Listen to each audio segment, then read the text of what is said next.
आज के इस वीडियो में देखिए, आज हम कर्नाटक और आंध्र प्रदेश के चारागाहों के बारे में टिप्पणी लिखिए।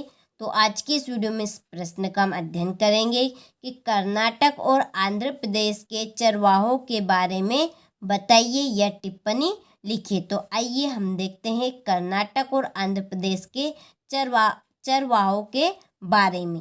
तो देखिए, कर्नाटक और आंध्र प्रदेश सूखे मध्य पठार, घास और पत्थरों से अटे पड़े थे। तो जो कर्नाटक और आंध्र प्रदेश थे, ये सूखे मध्य पठार, घास और पत्थरों में अड़े पड़े थे, यानी कि उलझे पड़े थे। इनमें मवेशियों, भेड़ बकरियों और घड़ियालों का ही बसेरा रहता था। इनमें यहाँ पर किनका बसेरा रहता था? मवेशी यानी कि भैंस गाय का, भेड़ बकरियों और घड़ियों का ही बसेरा रहता था। यहाँ पे गोहला समुदाय, ये एक समूह का नाम है। तो क्या है समूह का नाम? गोहला समुदाय के लोग गाय भैंस पालते थे, यानी कि इस समुदाय के जो लोग थे ये गाय भैंस रखते थे। रखना यानी कि पालना, एक ही बात है दोनों की। जबकि कुरमा और कुरबा समुदाय के लोग भेड़ बकरियां पालते थे। ये दोनों समूह के जो लोग थे ये भेड़ बकरियां रखते थे, यानी कि पालते थे, और हाथ के बुने कंबल बेचते थे। जो हाथ से बने कंबल होते थे इनको यह बेचते थे।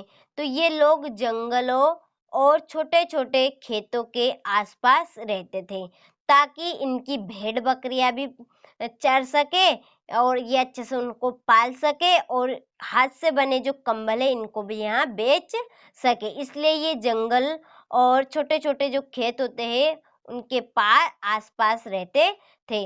लेकिन जो बाकी के जानवर होते थे उनको सूखे पठार क्षेत्रों में लाना पड़ता था। ऐसे समय में जो बाकी के जानवर थे उनको सूखे पठार क्षेत्रों में लाना पड़ता था। तो आपको अच्छे समझ में आ गया होगा यह प्रश्न कि कर्नाटक और आंध्र प्रदेश सूखे मध्य पठार, घास और पत्थरों से अटे पड़े थे।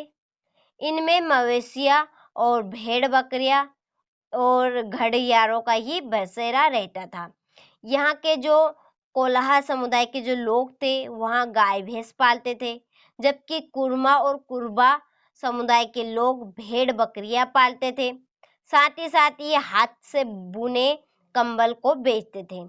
तो ये लोग जो पास में जंगल थे, खेत थे छोटे छोटे, उसके आसपास रहते थे, ताकि उनका जो कंबल बेचना और भेड़ बकरियों को चराना होता था दोनों काम हो सके। इसके लिए ये जंगल जो आसपास जंगल होते थे वहां पे और छोटे छोटे खेतों में भेड़ बकरियों को चराते थे। तो ऐसे समय में जो बाकी के जानवर होते थे उनको सूखे पठार क्षेत्रों में ले जाना पड़ता था। तो आपको यह प्रश्न अच्छे समझ में आया होगा। तो आप अच्छे से स्क्रीनशॉट लीजिए इस प्रश्न का और अपनी